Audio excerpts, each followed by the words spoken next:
ব্যাপারটা হচ্ছে এরকম, আমরা সাকিবের সাথে বিগত কয়েকটা দিন কন্টিনিউ যোগাযোগে ছিলাম এবং সাকিবের ইচ্ছা ছিল সে বাংলাদেশ থেকে একটা পূর্ণাঙ্গ সিরিজ খেলে সে রিটায়ার করবে। এটা তার একটা ইচ্ছা এবং আমরা সবাই সাকিবের অবদান সম্বন্ধে জানি। বাংলাদেশের ব্র্যান্ড, আমাদের ক্রিকেটের ব্র্যান্ড, 100 ইয়ার্স আমরা সাকিব পাবো না এবং সেটার প্রতি শ্রদ্ধা রেখেই বাংলাদেশ ক্রিকেট বোর্ডে আজকে উত্থাপিত হয়েছে সাকিবের ইস্যুটা।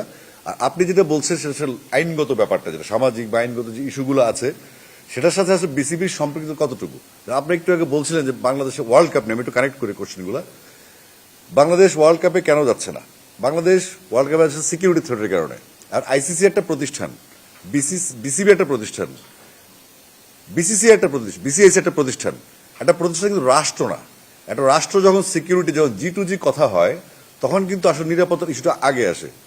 সেই নিরাপত্তার ইস্যুটা আমরা যখন ইনফর্ম করেছি গভর্নমেন্টকে, গভর্নমেন্ট তখন 4টা মন্ত্রণালয়, এটা একই সময় জানেন, তথ্য, পররাষ্ট্র, স্পোর্টস এবং আইন, এই 4টা মন্ত্রণালয় তারা বসে পরবর্তীতে ক্যাবিনেট বসে তারা সিদ্ধান্ত নিয়েছে রাষ্ট্র যে আমরা সিকিউরিটি ইস্যুতে যাব না। আমি যদি বলি যে আমার পারসেপশন কি এখানে, আমি কি ভাবছি, সেটা হচ্ছে আপনারা এতগুলা এখানে মানুষজন আছেন, এত বড় মিডিয়া বাংলাদেশে, অনেক দর্শক সেখানে যাবে, আপনাদের ভিসার কোনো নিশ্চয়তা নেই, সিকিউরিটির নিশ্চয়তা নেই, একটা পতিত সরকারের অনেক লোকজন ওখানে আছে, যেটা একটা স্যাবোটাজ হতে পারে, একটা অ্যাসল্ট হতে পারে, যেটা আমাদের যে কোনো, এই গভর্নমেন্টের বয়সে কত বেশি দিন নেই, ইলেকশন হলে তারা শেষ।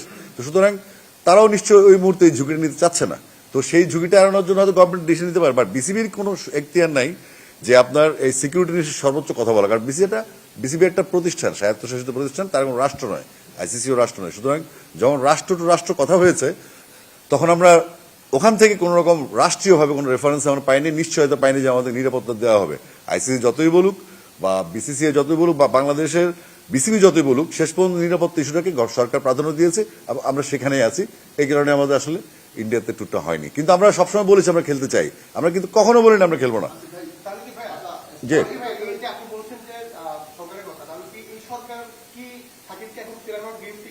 না না, এটা এটা এটা আমরা ক্লিয়ার করেছি আগে।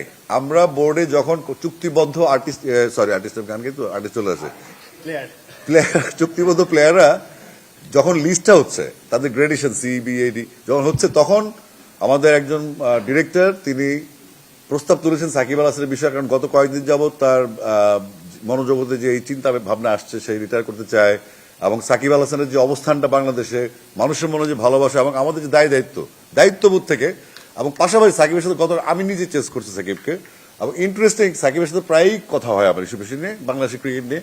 বাট সেই ইচ্ছা পোষণ করার পর আমরা আলোচনা করেছি। আলোচনার পরে আমরা বোর্ড থেকে সেই সিদ্ধান্ত নিয়েছি আমরা এই তার ফিটনেস, তার ক্যারিয়ারের যে অবস্থায় আছে বা তার ট্রেনার বা তার যে সিলেকশন বোর্ড আছে, সেখান থেকে যদি ক্লিয়ারেন্সটা পাওয়া যায় খেলার জন্য সাকিব ফিট কিনা। তারপরে যে প্রশাসনিক ইস্যুগুলো আছে সেটা আগেরবার যেমন সমস্যা দেখা দিয়েছিল তখন আমরা ছিলাম না। আর পরবর্তীতে যেটা হচ্ছে, আপনার যদি এখনো গভর্নমেন্ট ফিল করে যে তাকে আসতে দিবেন, তার থ্রেট আছে, মামলা আছে, তাকে ফেস করতে হবে কোর্ট, সেটা আসলে সরকারের ইস্যু। যে ইস্যুতে আমরা ইন্ডিয়া আসলে যাইনি, তাই না? ব্যাপারটা একই রকম আইনগত ব্যাপার। জি প্লিজ বলেন। ওকে, থ্যাংক ইউ। আমি বুঝতে পারছি সাকিব সংসদ সদস্য হওয়ার কিছু বাংলাদেশ দলের প্লেয়ার ছিল এবং বাংলাদেশে অনেক জয়ের সাক্ষী ছিল। বাংলাদেশের রেকর্ড বুকে সাকিবের নাম স্বর্ণাক্ষরে লেখা থাকবে। তো আমরা ওই অ্যাঙ্গেল থেকে সাকিবকে সম্মান দেওয়ার জন্য তার মনের যে ক্ষুধাটা, তার যে আকুতিটা, সেটাকে ভালোবেসে এবং তাকে রেসপেক্ট জানিয়ে আমরা সিদ্ধান্তটা নিয়েছি। এটার সাথে সরকার সাথে ডিলটা করবে, আমাদের বিসিবি বস বলবে যে আমাদের এটা সিদ্ধান্ত হয়েছে বোর্ডে, আমরা সাকিবের সিকিউরিটির জন্য, আমরা সাকিবের খেলার জন্য আমরা খেলাতে চাই। পরবর্তী যে আইনগত পদক্ষেপ, রাষ্ট্রের যে সিদ্ধান্তগুলি আছে, পতিত ফ্যাসিস্ট কিংবা সাবেক সংসদ সদস্য, এটা আমাদের বিবেচ্য বিষয় না। আমরা প্লেয়ার সাকিবকে যাচ্ছি।